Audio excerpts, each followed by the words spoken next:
Teacher, എൻ്റെ teacher, എൻ്റെ പ്രിയപ്പെട്ട സഹപ്രവർത്തകർ പറയാം, പിന്നെ എൻ്റെ പ്രിയപ്പെട്ടവരെ, അപ്പം എല്ലാവർക്കും നമസ്കാരം. ആദ്യമേ തന്നെ ഈ ഒരു സന്തോഷം, കാരണം തുടക്കത്തിൽ ടീച്ചർ പറഞ്ഞു 100 പേരിൽ തുടങ്ങി. ഇത് 2 വർഷം മുമ്പ് ഇവിടെ തുടങ്ങിയപ്പോൾ 100ഓളം പേരിൽ തുടങ്ങി, പിന്നെ 50 പേരാക്കി, പിന്നെ 48 പേര് കഴിഞ്ഞ പരീക്ഷ എഴുതി, പിന്നെ ഈ വർഷം വന്ന് 28 പേര് പരീക്ഷ എഴുതി. അതിൽ നിന്ന് അവസാനമായി ഇവിടെ ഒരു 20 പേര് എത്തിയിട്ടുണ്ട്. ആത്മാർപ്പണത്തോടെ വേണമെന്ന് വെച്ച് അവസാനം വരെ അങ്ങനെ പരീക്ഷ എഴുതി കഴിഞ്ഞാൽ നിങ്ങളെല്ലാവരും ഹൃദയം നിറഞ്ഞ അഭിനന്ദനങ്ങൾ അറിയിക്കും. ആ ഒരു താല്പര്യം തന്നെയാണ് ഇപ്പം മനസ്സിലായത്.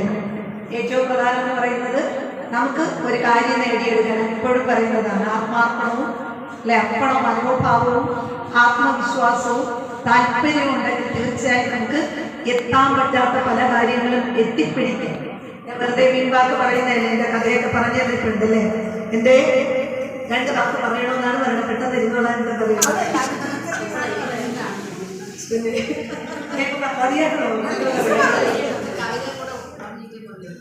അപ്പൊ എന്തായാലും അതിനെക്കെതിരെ എല്ലാം പറയണം.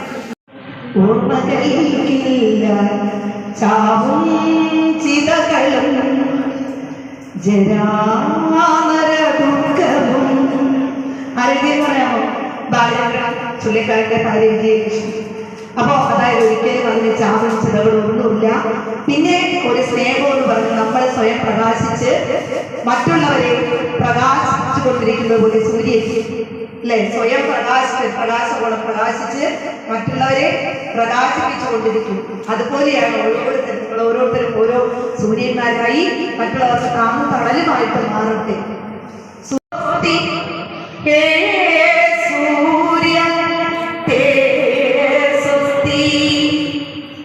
മറ്റുള്ളവർക്കായി സ്വയം കത്തിരിയുന്ന സുസ്നേഹമൂർത്തിയ സൂര്യ, മറ്റുള്ളവർക്കായി സ്വയം കത്തിരിയുന്ന സുസ്നേഹമൂർത്തിയ സൂര്യ, വറ്റാത്ത നിറവാർന്ന നിന്തത്തതിത്തമ അക്ഷയ പാത്രത്തിൽ നിന്നുറന്നൊഴുകുന്നൊരിത്തിരി ചുടുപാൽ വെളിച്ചം കുടിച്ചിവിടെ ഈ ചെറിയ വട്ടത്തിൽ ഈ കൊച്ചു ഭൂമിയിൽ ജീവന്റെ ഉന്മത്ത നൃത്തം